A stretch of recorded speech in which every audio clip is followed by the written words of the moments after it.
지난주에 인과추론이 무엇인지 살펴봤고, 또 인과추론이 언제 필요한지에 대해서도 알아봤죠. 그리고 인과추론이 어려운 이유에 대해서도 몇 가지 사례를 소개를 드리면서 표면적으로 보여지는 상관관계와 그 내면에 있는 인과관계를 발라내기 위해서는 데이터 그 이상의 무언가가 필요하다는 점도 강조를 했어요.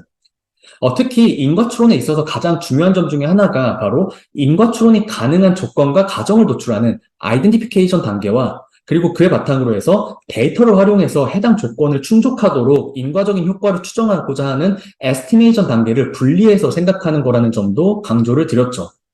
그래서 오늘은 이 아이덴티피케이션의 핵심이자 그리고 인과추론의 어떤 하나의 기준점, 레퍼런스가 될 수 있는 이 randomized control trial 혹은 심플하게 randomized experiment, 무작위 실험에 대해서 한번 살펴보도록 할게요. 무작위 실험에 기반한 이런 실험적인 사고방식은 사실 이 디자인 베이스드 어프로치의 가장 핵심이라고 볼 수 있는데 어떻게 이런 무작위 실험이 인과추론에 있어서 기준점이 될 수 있는지에 대해서 살펴보기 위해서는 이 포텐셜 아웃컴 프레임워크에 대한 이해가 필수적이에요. 우리가 어떤 효과에 대해서 생각을 한다고 할 때 가장 많이 하는 것 중에 하나가 바로 아마 비교이지 않을까 싶은데요. 예를 들어서 우리가 운동을 시작하고 운동이 효과가 있었는지를 생각을 할 때 뭐 운동 후에 과연 근육량이 얼마나 변했는지 또 얼마나 살이 빠졌는지 이런 것들을 이제 비교하면서 운동에 효과가 있었는지에 대해서 생각을 하곤 하죠. 문제는 무엇과 비교를 하느냐일 거예요. 운동하고 그 효과를 생각을 할 때 과연 같은 연령대의 평균과 비교를 해야 할까요? 아니면 인스타그램에서 보여지는 어떤 셀럽이나 인플루언서들의 어떤 모습들과 비교를 해야 할까요? 여러분들 주변에 있는 친구들과 비교를 하는 건 어떤가요? 아니면 결국 운동이란 건 자기와의 싸움이기 때문에 과거의 내 모습과 비교를 해야 하는 걸까요? 이렇게 비교는 어떤 행위의 효과를 측정하는데 굉장히 효과적일 수 있지만 모두가 만약에 각자의 기준으로 비교를 하게 된다면 서로 각자 생각하고 있는 효과도 제각각일 테고 또 어떤 비교가 더 나은, 더 올바른 접근인지 알기도 어렵고 그거를 객관적으로 평가하는 것도 쉽지 않을 거예요. 이런 관점에서 보면 이 포텐셜 아웃컴 프레임워크라는 거는 바로 우리가 인과관계를 정의하고 측정할 때 어떤 대상과 비교를 해야 하는지에 대한 명확한 가이드를 제시하는 역할을 한다라고 이해해 볼 수 있어요. 이 포텐셜 아웃컴 프레임워크에서의 가장 핵심이 되는 개념이 바로 반사실, 이 카운터팩추얼이라고 할 수 있는데 말 그대로 이 포텐셜 아웃컴, 잠재적인 결과에 관한 거예요. 예를 들어서 어떤 특정 트리트먼트, 특정 원인이 있다라고 생각을 해보면은 해당 트리트먼트가 없었더라면 어땠을까? 혹은 반대로 그 트리트먼트가 있었다면 어땠을까? 이렇게 어떤 특정 트리트먼트의 인과적인 효과에 대해서 이러한 어떤 잠재적인 결과의 차이로서 정의하고 측정할 수 있다라고 보는 관점이 바로 이 포텐셜 아웃컴 프레임워크라고 볼 수 있죠. 다시 말해서 이 특정 트리트먼트의 인과적인 효과는 이 바로 트리트먼트를 받았을 때의 결과와 만약 그 트리트먼트를 받지 않았다면 있었을 잠재적인 결과 간의 차이로 정의하고 측정할 수 있다라고 보는 거예요. 그래서 우리가 운동의 효과를 측정하기 위해서는 현재의 몸 상태와 내 친구도 아니고 내 과거도 아니고 바로 만약 내가 운동을 하지 않았더라면 있었을 잠재적인 나의 몸 상태와 비교를 해야만 우리가 제대로 된 비교를 할 수 있는 거고 운동의 인과적인 효과를 측정할 수 있다라고 주장을 하는 거예요. 그리고 오른쪽에 보이는 것처럼 우리가 만약 독서가 학업 성적에 미치는 인과적인 효과를 정의하고 측정하고자 한다면 책을 읽었을 때의 성적과 만약 그때 책을 읽지 않았었다면 있었을 잠재적인 성적 간의 차이를 비교를 해야만 우리는 비로소 이 독서의 인과적인 효과를 제대로 측정할 수 있다라고 보는 거죠. 이때 이 잠재적인 결과를 우리는 이제 counterfactual이라고 부르는 거고 이 counterfactual이 바로 이 potential outcome framework가 인과관계를 정의하는 방식이라고 볼 수 있어요. 사실 이런 이 카운터팩추얼을 활용한 이런 사고방식은 비단 인과추론뿐만 아니라 사실 우리가 어떤 이론에 대해서 생각을 할 때도 굉장히 중요한 역할을 하는데 경영학 분야에서 가장 유명한 이론 중에 하나인 이제 이 바니의 리소스 베이스 뷰에서도 결국 기업의 역량이나 기업의 리소스의 가치는 해당 리소스가 없었을 때에 비해서 얼마나 기업의 매출 증가나 비용 감소에 기여를 하는지에 따라서 이제 결정이 된다라고 이제 주장을 하고 있고 또 경영학 분야에서 또 굉장히 유명한 이론 중에 하나죠. 경쟁우위 이론의 선구자인 마이클 포터 교수도 다각화와 같은 기업 전략의 퍼포먼스는 결국 그런 전략이 없었다면 있었을 그런 성과와 비교할 때만 우리가 정량적으로 측정이 가능하다라는 점을 지적을 하고 있어요. 또 경제학 분야는 또 굉장히 이론 연구가 활발한 분야 중에 하나인데 대부분의 경제학자들은 이 어떤 경제학 이론을 개발할 때조차 어떤 머릿속에 어떤 가상의 실험과 그리고 카운터 팩추얼을 염두에 두고 있다라고 얘기를 하죠. 그런데 아마 어떤 뭐 잠재적인 결과이니, 이런 뭐 반사실, 카운터팩추얼이니, 이런 얘기를 할 때면 아마 여러분들 뭐 이런 의구심을 가지실지도 모르겠어요. 뭐 잠재적 결과와 비교를 하는 거 뭐 충분히 이해도 되고, 직관적이고, 또 인과적인 효과를 분석하는 데 있어서 굉장히 합리적으로 보이는 건 잘 알겠는데, 문제는 현실에서는 그런 비교가 가능하지 않다라고 이제 반문하실지도 모르죠. 아마 여러분들 다 아는 시라고 생각을 하는데, 교과서에도 실려있는 굉장히 유명한 시죠. 이 로버트 프로스트의 이제 가지 않은 길이라는 시인데, 두 갈래의 길이 있었고, 그 중에서 사람의 발자취가 더 적은 길을 택했고, 그걸로 모든 것이 달라졌다고 얘기하고 있는 이 시에 깔려있는 지배적인 정서는 아마도 아쉬움일 거예요. 택하지 못한 인생길에 대한 아쉬움이겠죠. 그날의 선택을 다시 돌이킬 수 없을 테니까요. 사실 우리는 이러한 어떤 아쉬움에 대해서 공감을 할 수 있는 이유는, 우린 항상 일상에서 우리가 선택하지 않은 그런 옵션에 대해서 항상 뭐 미련과 후회를 하기 마련이기 때문이죠. 이게 정확히 포텐셜 아웃컴 프레임워크의 근본적인 문제와 굉장히 맞닿아 있어요. 왜냐하면 우리는 이제 카운터 팩추얼, 반사실을 현실에서 마주할 수 없기 때문이에요. 그러니까 잠재적 결과, 포텐셜 아웃컴이라고 불리는 거겠죠. 여기서 이렇게 두 갈래의 길이 있었을 때 두 개의 서로 다른 잠재적인 인생 시나리오가 있었을 텐데 이와 마찬가지로 어떤 트리트먼트에 대해서도 두 가지의 잠재적 결과, 포텐셜 아웃컴이 있을 거예요. 트리트먼트가 있었을 때, 그리고 트리트먼트가 없었을 때. 하지만 현실에서는 이 두 가지의 잠재적 결과 중에서 결국 하나만 리얼라이즈 되고 한 가지의 결과만 우리는 관찰 가능할 수 있을 뿐이겠죠.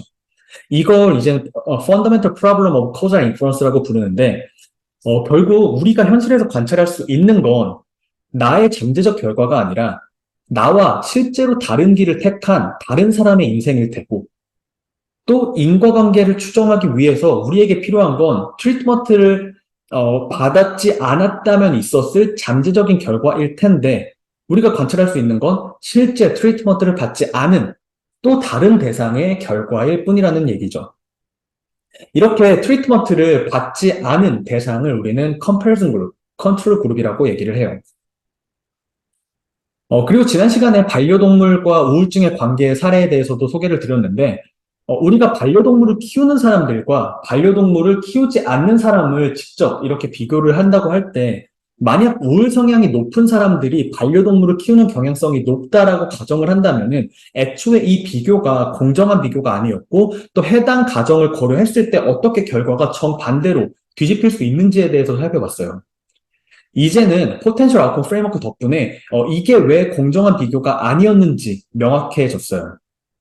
포텐셜 아웃컴 관점에서 생각을 해보면 반려동물 입양 후에 우울증 성향과 만약 그때 반려동물 입양하지 않았었더라면 있었을 어떤 이런 잠재적인 결과, 카운터 팩추얼과 비교를 할 때에만 비로소 반려동물이 우울증 감소에 미치는 인과적인 효과를 제대로 분석할 수 있다는 걸 우리 이제 충분히 이해할 수 있죠. 보통 이 컨트롤 그룹과 포텐셜 아웃컴의 관계는 다음과 같이 이제 표로 나타내곤 하는데, 서브젝트 1과 2는 실제 트리트먼트를 받은 트리트먼트 그룹이고, 트리트먼트 3와 4가 이제 트리트먼트를 받지 않은 컨트롤 그룹이겠죠. 그리고 이들에게는 각각 트리트먼트를 받았을 때와 그리고 트리트먼트를 받지 않았을 때, 각각 한 가지 경우의 포텐셜 아웃컴밖에 관찰되지 않아요. 결국 인과추론을 위해서는 이 빈칸, 이 카운터 팩추얼을 알아내야만 우리가 이제 진짜 인과관계를 이제 추정을 할 수가 있는 거겠죠. 그리고 여기서 한 가지 중요하게 짚고 넘어갈 부분은 이 포텐셜 아웃컴 그리고 이 카운터 팩추얼 관점에서 생각을 해보면은 각 개개인에 대한 인과적인 효과, 즉 인디비주얼 트리트먼트 이펙트는 사실 구하는 게 쉽지 않아요. 왜냐하면 특정 한 사람에 대한 카운터 팩추얼을 구하는 게 굉장히 어렵기 때문이죠. 예를 들어서 여러분들이 이제 일란성 쌍둥이를 생각해 보면은 아무리 유전자를 다 공유하고 있다고 하더라도 여러 가지 뭐 살아온 배경이나 아니면 주변 환경들에 따라서 뭐 성격이라든지 어떤 여러 가지 좀 사회적 특성 같은 것들이 다를 수 있다는 거 여러분들 충분히 공감이 되시죠? 그러니까 이렇게 일란성 쌍둥이조차 특성이 다를 수밖에 없는데 특정 한 개인에 대한 카운터 팩추얼을 유추하는 거는 사실 굉장히 쉽지 않다는 거 여러분도 공감을 하실 거예요. 하지만 만약 이 어떤 트리트먼트 그룹 전체를 놓고 본다면 트리트먼트 그룹 전체의 어떤 평균적인 특성을 생각할 수 있고 한 개개인과 비슷한 카운터팩추얼을 구하는 건 어렵겠지만 어떤 한 집단의 평균적인 특성에 유사한 그런 카운터팩추얼은 조금 더 그래서 상대적으로 용이하게 유추해 볼 수 있고 그렇기 때문에 이 평균적인 인과적인 효과는 조금 더 그래도 수월하게 우리가 이제 추정을 해볼 수가 있겠죠. 이런 관점에서 이 인과추론에서의 가장 기본이 되는 추정은 바로 Average Treatment Effect, AT라고 볼 수 있어요.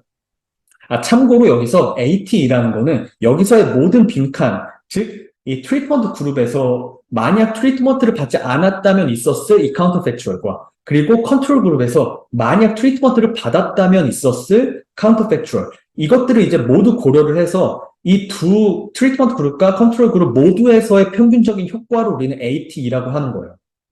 하지만 만약 이 반쪽의 빈칸만 채워서 예를 들어서 이 트리트먼트 그룹에서의 효과만 구하면은 그거를 AT on the treated라고 해서 ATT라고 부르고 반대로 이 컨트롤 그룹에서의 효과만 구하면은 그걸 이제 AT on the untreated라고 해서 ATU라고 불러요. 그래서 이런 구분도 굉장히 중요하고 이 AT와 ATT, ATU가 어떻게 다른지 그리고 이게 왜 중요한 의미를 갖는지에 대해서 뒤에서 더 자세하게 설명을 드릴 테니까 일단 어떤 차이가 있는지에 대해서 기억을 해두시면 좋을 것 같고요. 사실 뭐 이러한 이유로 일단은 이 Potential Outcome Framework에서는 Average Treatment Effect, AT를 추정하게 되겠지만 사실 우리가 진짜 궁금하고 또 현실에서 더 유용할 수 있는 건 아마도 개개인에 대한 인과적인 효과인 Individual Treatment Effect, AT이겠죠. 그래서 자연스럽게 인과출은 어떤 최종 목표가 Average Treatment Effect, AT에서 Individual Treatment Effect, IT로 가는 데 있고 그래서 이제 완벽하게 개인화된 건 아닐지라도 뭐몇 가지 특성에 따라서 인과적인 효과가 다른 거를 이제 측정할 수 있는 그런 방향으로 인과추론 방법론이 발전해 나가고 있는 건 어떻게 보면 당연한 흐름일 수 있겠죠.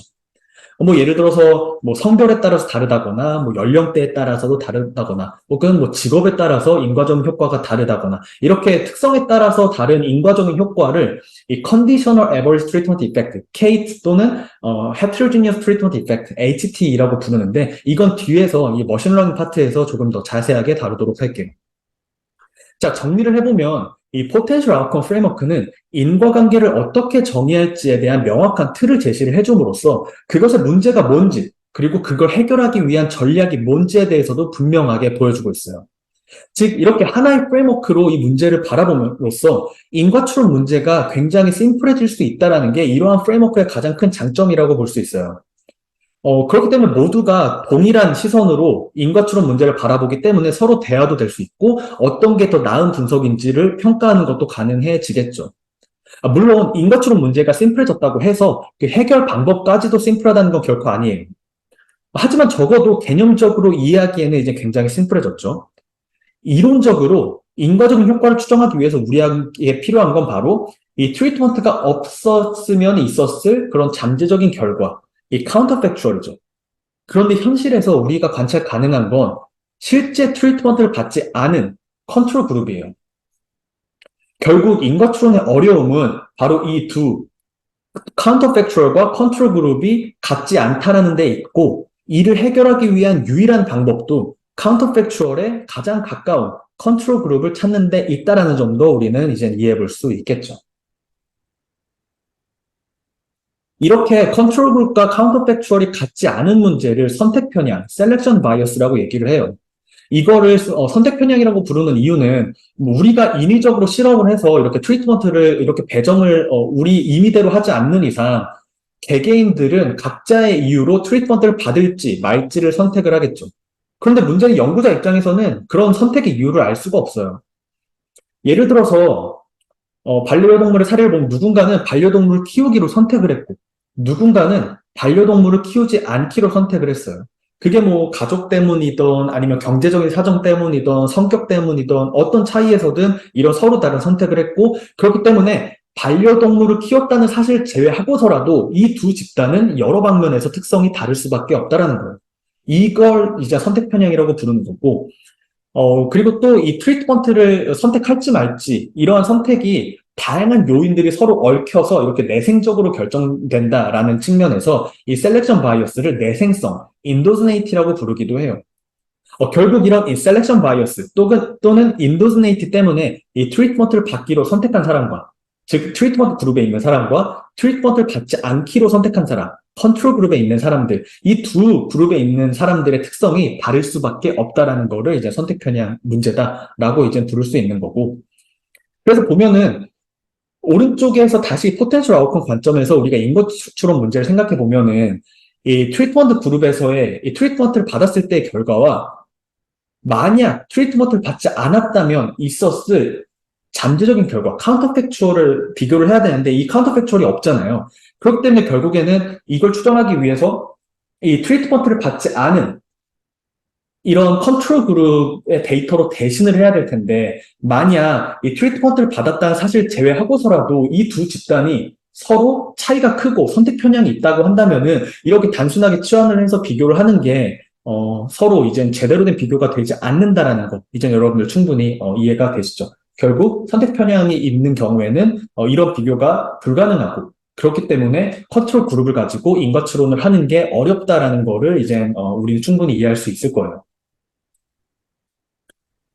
결국 인과추론을 위해서는 이 트리트먼트가 없을 때의 트리트먼트 그룹, 즉 이 카운터팩추얼과 컨트롤 그룹의 특성을 비슷하게 만들어서 결과적으로 이 선택 편향을 없애야 되는 거예요. 그렇죠? 이런 조건을 라틴어로 세테르스 페리부스라고 불러요. 이 컨트롤 그룹이 트리트먼트를 받았다는 사실을 제외한 나머지 특성에서 모두 평균적으로 트리트먼트 그룹과 비교 가능한 상태. 이거를 바로 이제는 이 세테르스 페리부스라고 부르는 거예요. 이 포텐셜 아웃컴 프레임워크 관점에서 보면 어떤 가장 중요한 대원칙이라고 할 수 있죠.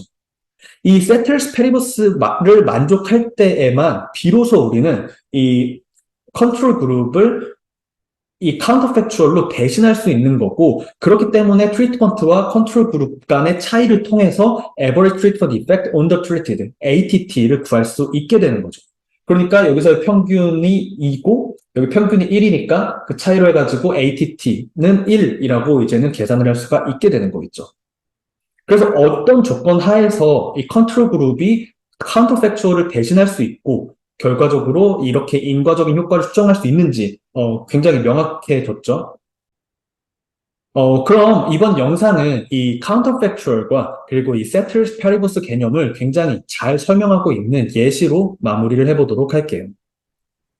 Our first lesson is not for training your hands, but for training your mind. Our metrics path leads to choices and consequences. But the way of metrics begins with questions. We consider questions of world-shaking importance. But some of our most interesting questions are personal. What to study, where to work, whether to marry your sweetheart. Here's a question you might have considered already. Should you go to an expensive private university like Carnegie Mellon or Duke? Or should you save money by going to your local state school, say Penn State or UNC? Facing two roads, you can pick only one. Pondering your direction, you naturally consider the outcomes that lie at the end of each road. What skills, connections, and opportunities await in each scenario? For one road, the one that you pick, all is revealed. Suppose you pony up big bucks for private school and head for a leafy campus. Go Blue Devils! After graduation, alas, your first job proves disappointing, and you're also saddled with a mountain of college debt. These bills, I wonder. You wish now that you could have seen what lies at the end of your path down the other road, the road that leads to state school and work and life beyond. Unfortunately, the path not taken is obscure. We call the road not taken the counterfactual. Counterfactual. The counterfactual road leads to potential but unrealized outcomes. Only by seeing the counterfactual can we evaluate our decision of private versus public. But the counterfactual road is hidden. You can't see what's at the end of it. So what can we do? In what sense can we imagine counterfactuals? Imagine, perhaps, a cloning machine. We send your clone down the counterfactual road. Hi! At the end of this fanciful journey, you'll meet your clone and compare notes. Really great. You then learn which of your two potential paths lead to a more rewarding outcome. We imagine that you and your clone are identical. You have the same genes and life experience, up to the point at which your paths diverge. This fact makes the comparison between the two of you especially revealing. The idea of a perfectly balanced comparison, mystical and mysterious as it sounds, is central to the hard-nosed quantitative discipline of econometrics. This idea is so important that masters have given it a Latin name, Ceteris Paribus. Ceteris paribus. Ceteris paribus. Ceteris paribus means other things equal. All other things. With clones, we'd have perfect ceteris paribus. And we'd actually get to play out the counterfactual scenario. We'd have a clear picture of cause and effect.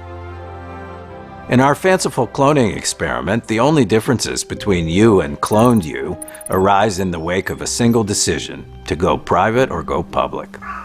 What comes later must therefore be caused by this single choice. Too bad cloning to discover counterfactuals is impractical, maybe even illegal. But cloning is also unnecessary. Metrics masters make it their business to discover something seemingly unknowable and obscure. What lies at the end of the road not taken? Whoa, how's that possible? We don't have a cloning machine, but if you develop the right mindset, you won't need one. Wielded with judgment and skill, the weapons of econometrics can provide ceteris paribus comparisons. Time for your first test of ceteris paribus. Otto, does private university attendance pay? How would you discover this? By following two groups of students, one going private and the other public. Then we measure their average wages. This has been done. Here's what it shows. Those who attend private school earn 14% more. Then a private university is worth it. Have you forgotten about ceteris paribus? Look at the group of students on each road. Let's compare them as they set out for college. Are they truly similar? Do they have the same test scores, family background, and ambition? Almost certainly not. Surely, these differences between public and private groups also affects their wages. Can ceteris really be said to be paribus? Fortunately, this is a training exercise. In the high-stakes world of real empirical work, forgetting ceteris paribus would lead you straight into the arms of one of our mortal enemies, selection bias.